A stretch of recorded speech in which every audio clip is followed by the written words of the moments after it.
A quick history. The county was sued in 2006 under the False Claims Act of 1863. The charge was that the county accepted federal dollars from the Department of Housing and Urban Development, but failed to study whether race is a factor in housing opportunities. In 2009, former county executive Andrew Spano and the Board of Legislators settled the case.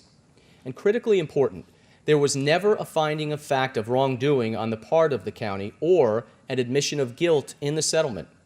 Instead of going to court, the county and the federal government both agreed to settle under the following terms. The county would spend at least $51 million to build 750 units of housing for lower-income people in 31 so-called eligible or mostly white communities by the end of 2016. Now, progress is measured by annual benchmarks and significant penalties for failing to meet them. So let's look at our progress. The county is well ahead of schedule. By the end of 2013, the county must have 300 units with financing in place. We surpassed that benchmark in March. Everyone in the county should be proud of that record, and I know I am. Not just because we are meeting our obligations, but because of the way we are doing it, by working cooperatively with our towns and villages. And I'm proud of how, through the decades, the communities have been building affordable housing not just to meet their own needs, but also the needs of the entire region. And we have more than 50 awards to show for it, even some from HUD. And for the record, I am proud that Westchester is the 4th most diverse county in all of New York State in terms of African Americans and Hispanics. We are tied with Manhattan. And Westchester's diversity is one of our greatest strengths. And as county executive, I will defend with every tool at my disposal the right of people to live in any neighborhood in Westchester, in any home they can afford. And let me say this very clear.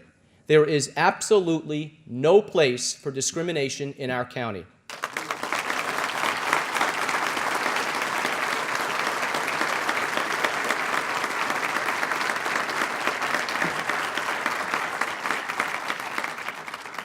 The biggest and really the only issue going forward is zoning. The federal government has a very different agenda and vision for Westchester. In fact, HUD calls us its, quote, grand experiment. That means Washington bureaucrats, who you will never see or meet, want the power to determine who will live where and how each neighborhood will look. Now, what's at stake is the fundamental right of our cities, towns, and villages to plan and zone for themselves. This home rule is guaranteed by the New York State Constitution. HUD thinks it can trample on Westchester because it has the misguided notion that zoning and discrimination are the same thing. They are not. Zoning restricts what can be built, not who lives there. Zoning exists to keep traffic from endangering kids on their way to school, to prevent factory noise and smoke from invading residential neighborhoods, and to stop raw sewage from polluting our drinking water. Zoning exists to protect quality of life for everyone. Take away the zoning that protects Westchester's reservoirs and watershed, and you put the drinking water of 8 million New York City residents at risk. Now listen carefully, because I know what I'm about to tell you sounds exaggerated and unbelievable, but it's not. And I urge you to go to westchestergov.com and read for yourself the letters I'm about to reference. In its letter of May 13th, 2011, HUD insists the county must go, quote, beyond the four corners of the settlement. In other words, they admitted that what they are demanding is not in the agreement, and their demands are outrageous. HUD wants no restrictions in any neighborhood on height, size, acreage, density, number of bedrooms, and lack of water or sewers. In fact, in a letter on March 13th this year, HUD goes so far as to even attack single-family, quarter-acre lots as, quote, restrictive zoning practices that, in their view, could be discriminatory. Really? You know, like many in this county, I live in a modest house on a quarter-acre piece of land, and my home is my biggest investment. And I thought working hard, paying your taxes, and one day paying off your mortgage was the American dream. Now think about what's at stake.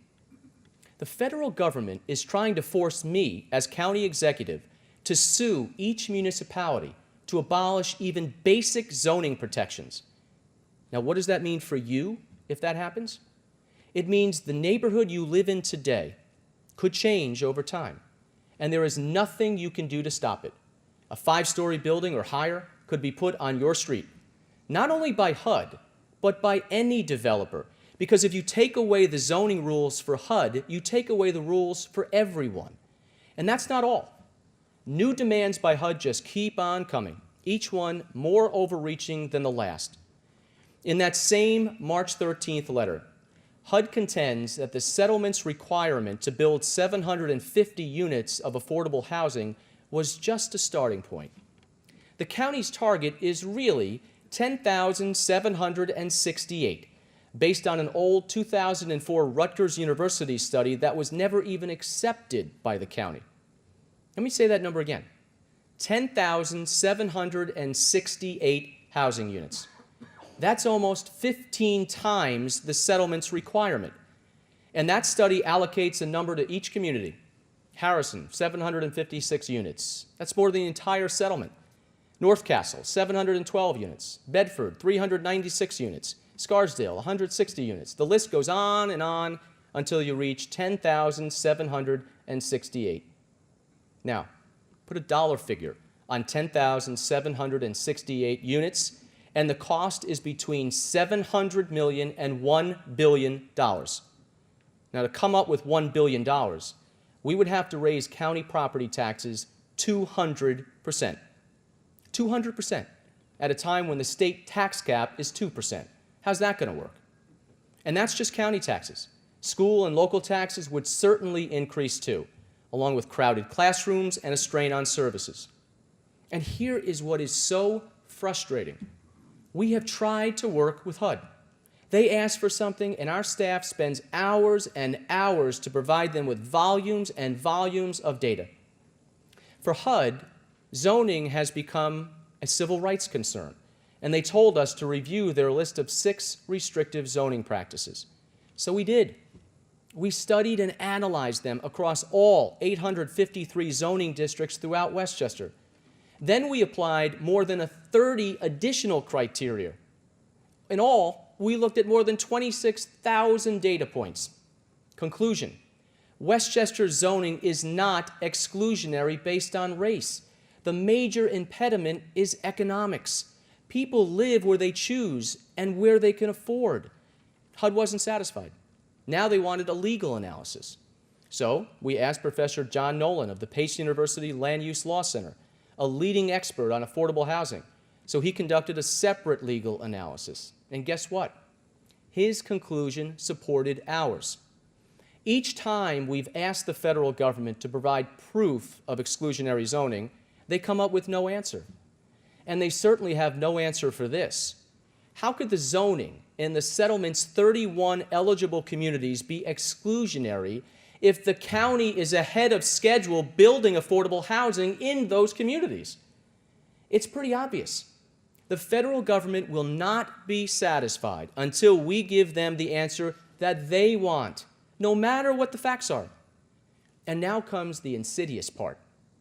To intimidate the county into changing our conclusions on zoning, HUD has been withholding money that was promised to our local communities for the last 2 years. The amount is now up to $12 million.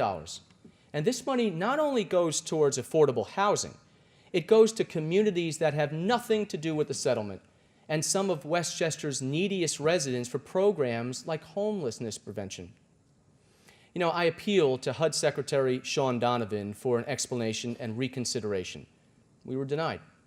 And I want to thank the members of the Board of Legislators who joined me this week on a fully bipartisan basis to have this arbitrary decision by HUD reversed, even if that means going to court.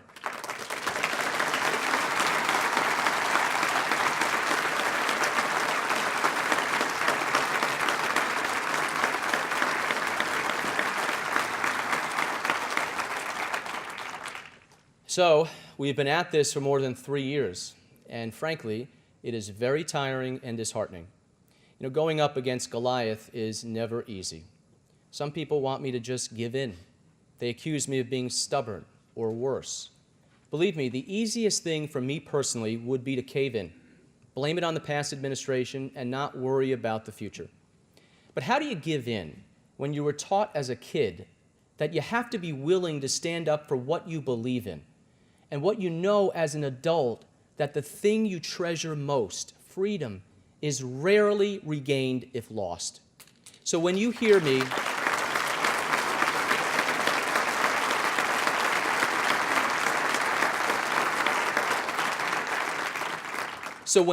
me warn about HUD overreaching, this is it.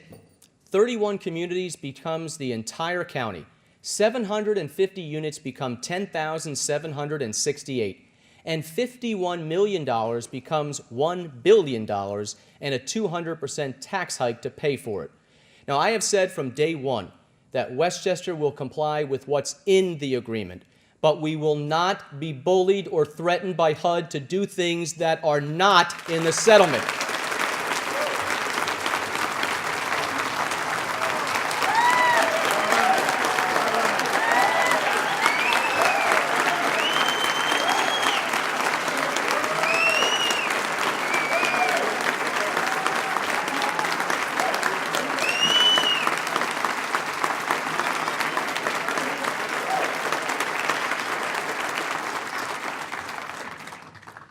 It all comes down to this. HUD thinks that Westchester is some kind of grand experiment, that it can strip away our constitutionally protected rights, and that it can dismantle local zoning. I say Westchester is our home, not a test tube. I say Westchester residents didn't stop becoming American citizens the day the deal was signed in 2009. And I say nothing gives HUD the right to turn the American dream upside down, and I will continue to stand up for Westchester, our communities, and all the people who live here.